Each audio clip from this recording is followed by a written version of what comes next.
A lot of tape to put this list together, and he's taking a somewhat unwilling break from that tape right now to discuss this list with me. Mike Mayock on the phone. What puts Darnold over the top for you? Well, it pains me because it's your alma mater, first of all. Fight on. But what it really came down to, Linz, is I felt like he's a conventional style quarterback with plus arm, plus athletic ability, and really has a tremendous ability to escape the pocket.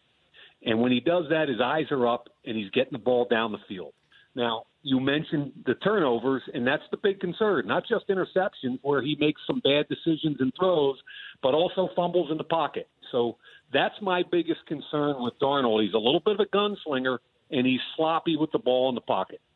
I know how much you like talking about quarterbacks, so I have a couple more questions on them. Allen over Rosen. Why? I think at this point in the process where I haven't really gotten to know the kids that well, I look at Allen, and I just can't believe how much potential and upside is there. He's the exact same size as Carson Wentz. He's coached by the same head coach that Carson Wentz had at North Dakota State, so he's coming out of a pro-style system. He's got the biggest arm that I've seen in years coming out of the draft, which doesn't guarantee success. But I think he's got to be rebuilt a little bit, Lindsey, from the ground up. His footwork, I think, needs to be a lot more consistent because the big negative about him is he's a 56% completion guy in college, and that's a red flag. What do you see when you watch tape of Lamar Jackson, and what do you still need to see from him? Well, it's a whole different conversation, okay? And I look at it this way. I'm excited by what I see. And what I see is a guy that is as fast as Michael Vick with as whippy an arm as Michael Vick. And Michael Vick was the number one overall player drafted that year. So I see an unbelievable athlete with arm strength.